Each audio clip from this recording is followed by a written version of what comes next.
Bonjour à tous et bienvenue sur Cosmos. Paris dans les années 60.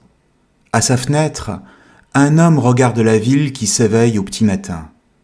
Il vient de rentrer la veille d'une mission scientifique au pôle Sud, en Antarctique. Mais il ne reconnaît plus sa ville, ni le monde dans lequel il vit. Dehors, les gens vaquent à leurs occupations, ils se croisent sans se regarder, ni même se voir, et il lui semble qu'il leur sera désormais, et à jamais, totalement étranger.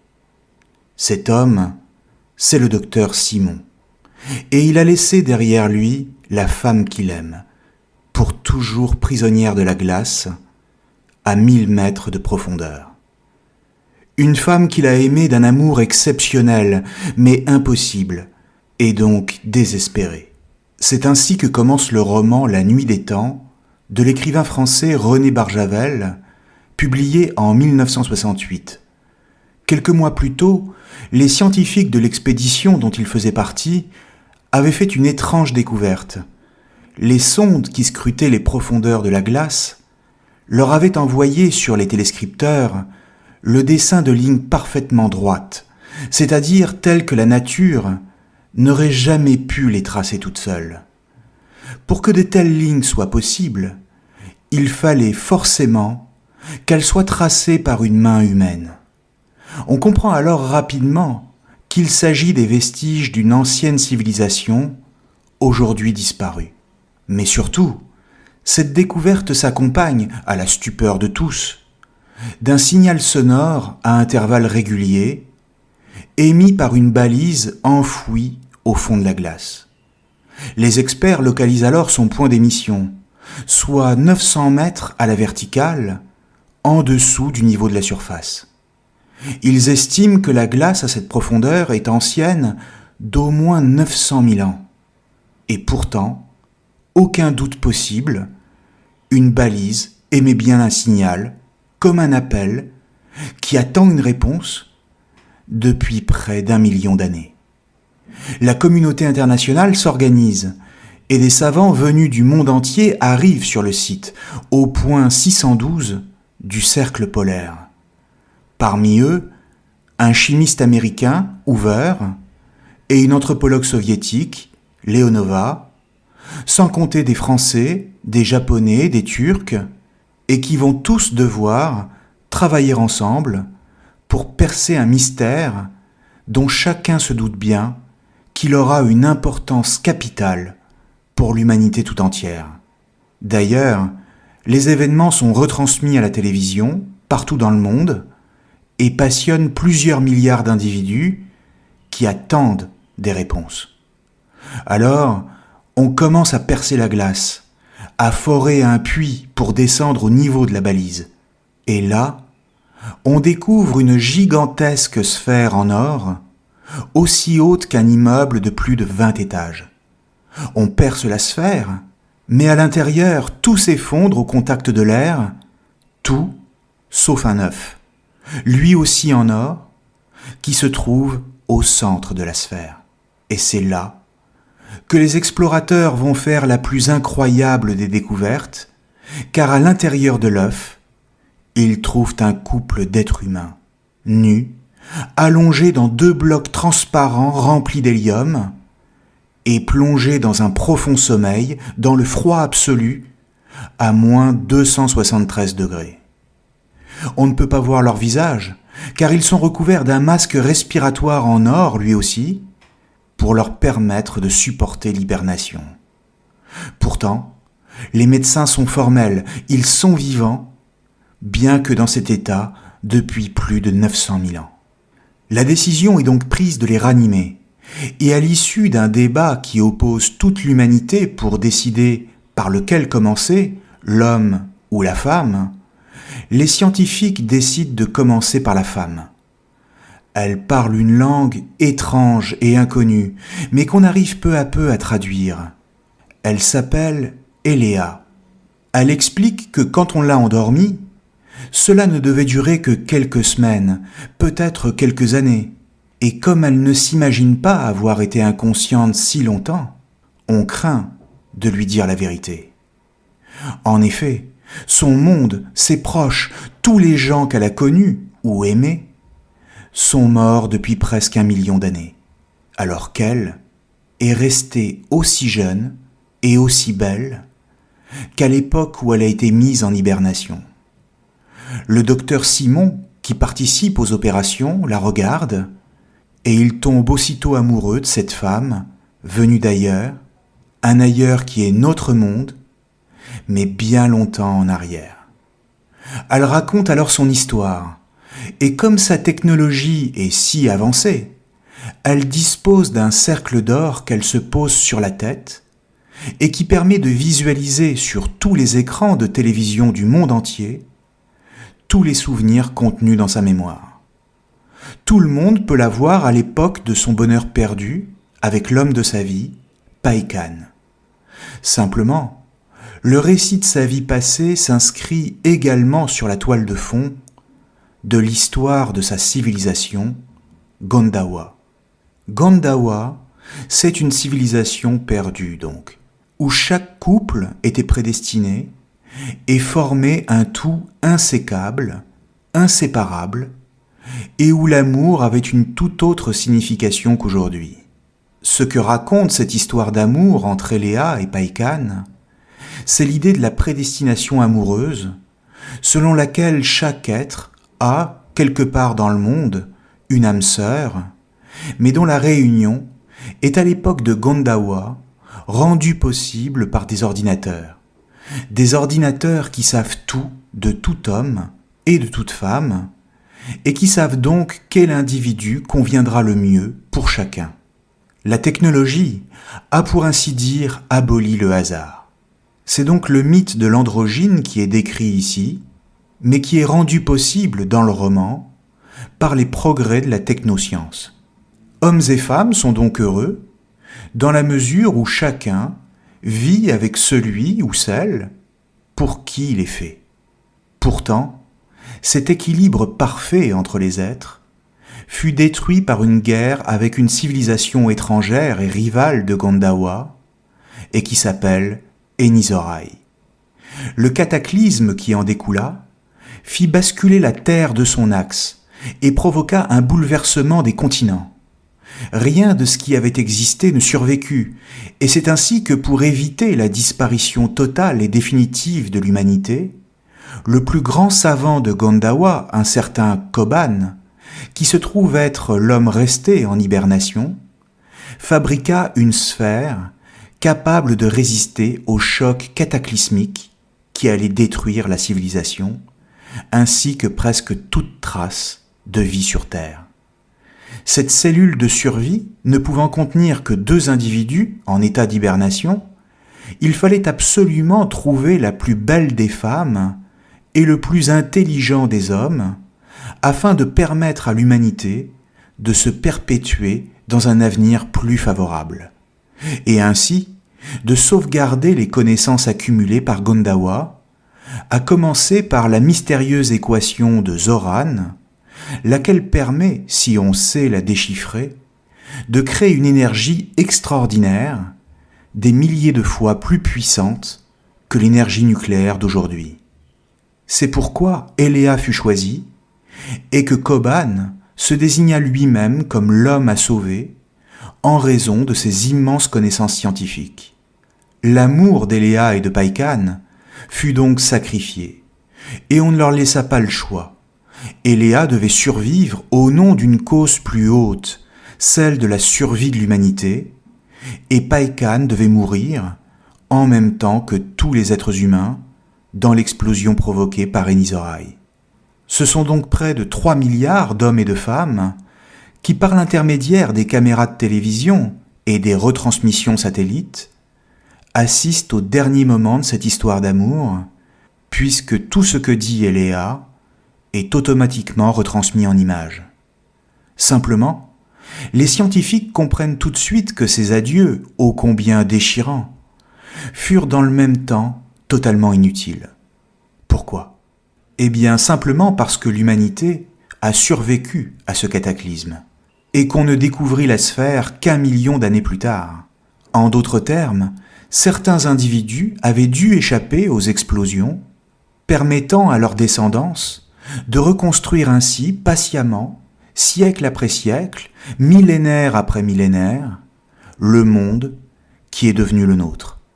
Comme si l'homme avait grimpé à nouveau tous les barreaux de l'échelle de l'évolution et du progrès depuis des milliers d'années, et cela après avoir tout perdu.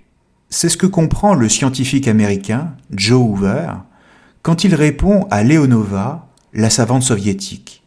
Il dit « Il faut aussi, dit Leonova, rendre hommage au génie de Koban et à son pessimisme qui, conjugués, ont fait construire un abri à l'épreuve de l'éternité. » Ok, petite sœur, dit Hoover, mais il a été trop pessimiste.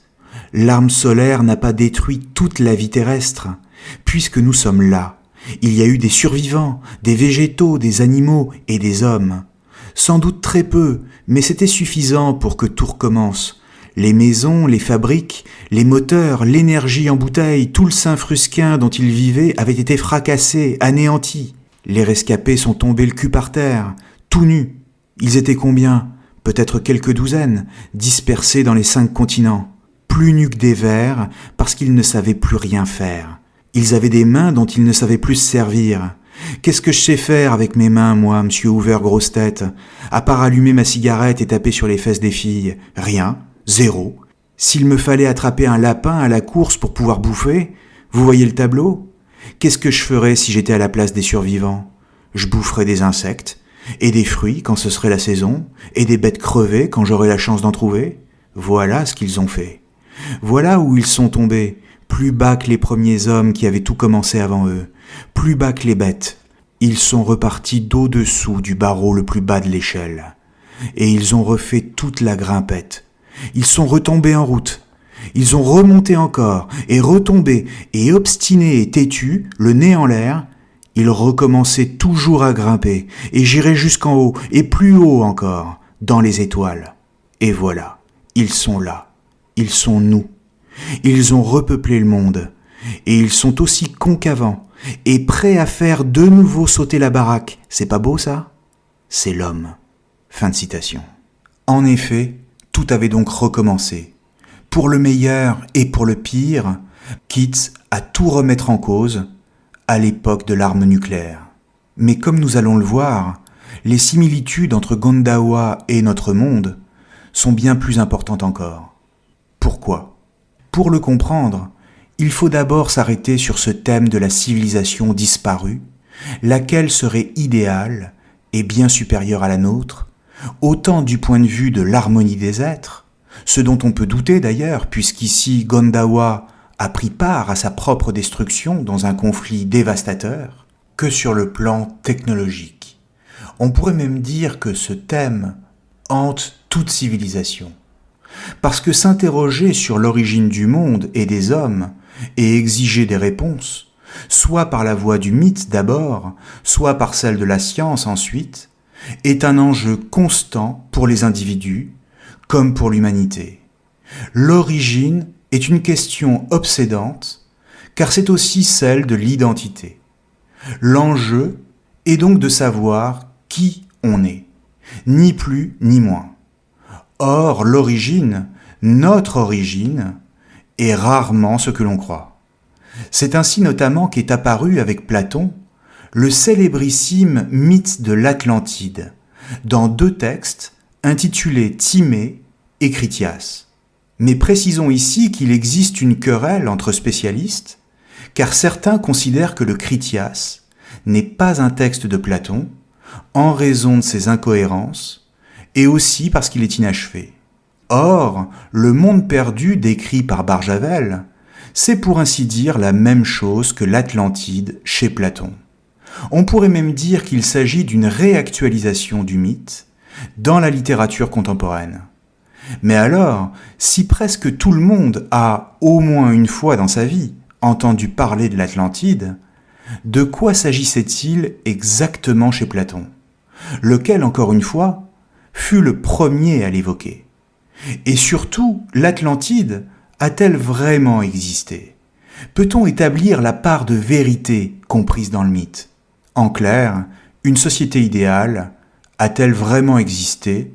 Et d'ailleurs, a-t-elle seulement été possible? Pour rappel, Platon fut un philosophe grec du IVe siècle avant notre ère, c'est-à-dire qui vécut il y a près de 2400 ans. Or, il situe l'Atlantide, dans son texte, à environ 9000 ans de son époque à lui, c'est-à-dire à plus de 11 000 de la nôtre. Il s'agit pour Platon d'illustrer par un exemple sa théorie de la cité idéale, déjà décrite dans un autre texte, la République. Et dans son mythe, Platon décrit l'Atlantide comme une île située au niveau du détroit de Gibraltar. Mais c'est aussi un État puissant et impérialiste qui, à un moment donné, décide d'envahir le bassin méditerranéen. C'est donc un État qui a échoué sur le plan moral, puisqu'aveuglé par sa puissance. Face à elle, il y a Athènes, qui est alors pour Platon une cité idéale, vertueuse, et qui incarne une certaine forme de résistance contre l'oppression. Autrement dit, s'il y a une cité idéale pour Platon, ce n'est pas l'Atlantide, mais Athènes à cette époque-là.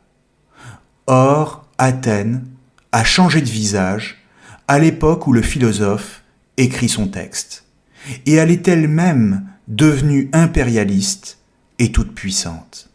Le mythe est donc à comprendre comme une mise en garde et cherche à rappeler ce qui arrive aux cités trop ambitieuses. Car en effet, après avoir d'abord triomphé et ensuite avoir été vaincu par Athènes, l'Atlantide fut submergée par les eaux et disparut pour toujours en guise de châtiment divin pour son orgueil. Écoutons ce que dit Platon dans son texte Timée et dans lequel il raconte l'histoire de l'Atlantide. Dans cette île Atlantide, des rois avaient formé une grande et admirable puissance, qui étendait sa domination sur l'île entière et sur beaucoup d'autres îles et quelques parties du continent. En outre, en deçà du détroit, de notre côté, ils étaient maîtres de la Libye jusqu'à l'Égypte et de l'Europe jusqu'à la Tyrénie. Or, un jour, cette puissance réunissant toutes ses forces, entreprit d'asservir d'un seul coup votre pays, le nôtre, et tous les peuples en deçà du détroit.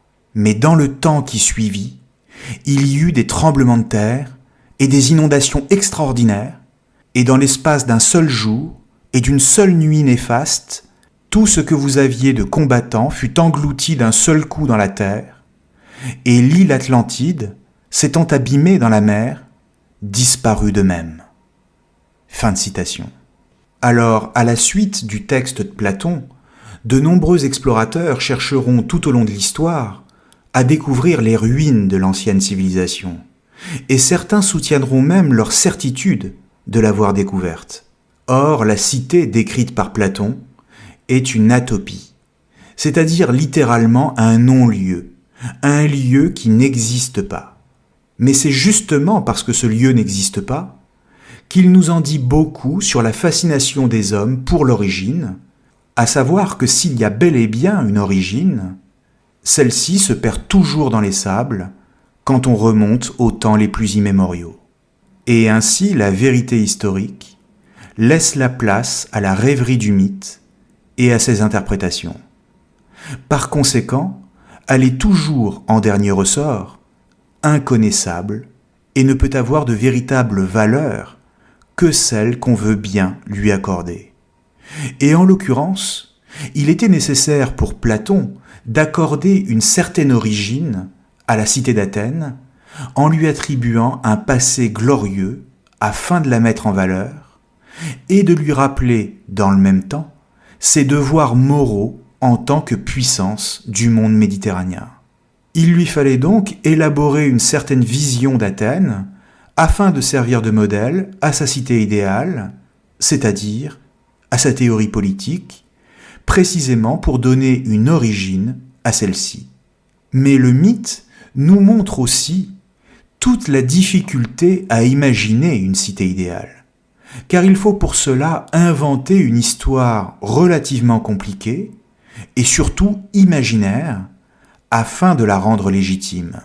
Et si une telle chose qu'une cité idéale ou qu'une civilisation parfaite est impossible, c'est précisément parce qu'une cité n'est jamais que le fait des hommes, lesquels ne peuvent jamais atteindre la perfection, quelle que soit l'époque et quel que soit le lieu. Une cité politique, c'est une tentative, ce qui est déjà beaucoup, mais rien de plus. C'est ainsi que, dans le roman, la civilisation de Gondawa ressemble à l'Athènes du mythe, face à la belliqueuse Enisorai, laquelle fait penser à l'Atlantide. Et que de la même manière, le monde contemporain, celui des savants qui découvrent la sphère, ressemble beaucoup à celui d'où vient Eléa. En clair, elle décrit une terre où s'opposent deux grandes civilisations qui fait étrangement penser à celle de la guerre froide dans les années 60 entre l'Est et l'Ouest. Barjavel ne manque pas de souligner ces similitudes entre les deux mondes, c'est-à-dire celui de la Terre d'il y a 900 000 ans, dans le roman, et le nôtre. Il va même jusqu'à décrire des révoltes étudiantes dans le monde de Gondawa et la contestation anti-guerre, où des milliers de jeunes gens se soulèvent en répétant le mot Pao, qui signifie dans leur langue paix, et qui évoque de manière à peine voilée celle des étudiants américains contre la guerre du Vietnam en 1965. Rappelons encore une fois que le livre est publié en 1968. De la même manière, il est question dans le roman d'une rivalité internationale pour s'accaparer les connaissances scientifiques contenues dans le cerveau de l'homme, qui, lui, est toujours en état d'hibernation dans la sphère. Car ces connaissances sont un enjeu majeur pour découvrir la vérité de l'origine, mais surtout pour comprendre la technologie de cette civilisation. Et ces connaissances technologiques sont même tellement importantes que devant le mauvais état de santé de l'homme en hibernation et le risque de le réveiller sans opération chirurgicale, on pense alors à prendre le sang d'Eléa, quitte à la sacrifier, et cela sous prétexte que le cerveau de cet homme est plus important que les histoires de cœur de la jeune femme. Exactement comme on l'avait déjà sacrifié, au nom d'un intérêt plus grand et contre son gré, au moment de l'endormir et d'entrer dans la sphère. En clair, l'homme et la femme qui reviennent à la vie dans le roman, après avoir tenté de sauver quelque chose du monde ancien d'un désastre imminent, se réveillent 900 000 ans plus tard, mais dans une situation où rien, ou presque, n'a réellement changé. Dans un monde qui est soumis aux mêmes antagonismes de civilisation, aux mêmes intérêts étatiques, et qui fait face aux mêmes périls destructeurs. Autrement dit, le passé, c'est déjà le présent. Et de ce point de vue, le mythe de la cité idéale n'est peut-être pas à comprendre comme un modèle à imiter, mais justement, au contraire, comme un exemple à ne pas suivre. Car comme dans le mythe de Platon, où Athènes doit veiller à ne pas finir comme l'Atlantide, ici, c'est notre monde à nous qui doit faire attention à ne pas répéter les mêmes erreurs de Gondawa. La force du roman est ici d'articuler ensemble les questions politiques qu'il pose sur l'âge d'or perdu d'une cité idéale, l'interrogation profonde de tout homme devant le mystère de l'origine, et l'idéalisation à laquelle elle donne lieu, mais aussi le thème de l'amour donné en sacrifice à une raison plus haute, mais qui demeure intact malgré tout. De ce point de vue, la fin du roman, sans trop en dire pour ceux qui n'auraient pas encore lu le livre, nous invite à découvrir qui se cache vraiment derrière le masque de l'homme en hibernation. Pour le savoir, il vous faudra lire le livre, bien sûr, et aller par vous-même jusqu'au bout du mystère. Mais d'une manière générale, comprenons toutefois qu'une cité idéale n'est peut-être que la projection dans un passé lointain, c'est-à-dire dans la nuit des temps, de nos propres attentes, et où tous nos problèmes auraient trouvé une réponse pour les hommes de cette époque, voire ne se serait pas posée. En ce sens, une telle attitude, qui consiste à idéaliser l'aube de l'humanité, nous en dit sans doute davantage sur nous que sur le passé lui-même, c'est-à-dire sur notre incapacité à imaginer un monde différent. Mais au fond, et comme le disait Barjavel lui-même, même si une société idéale est impossible, rien ne nous interdit du moins d'y rêver. Merci à tous et à très bientôt sur Cosmos.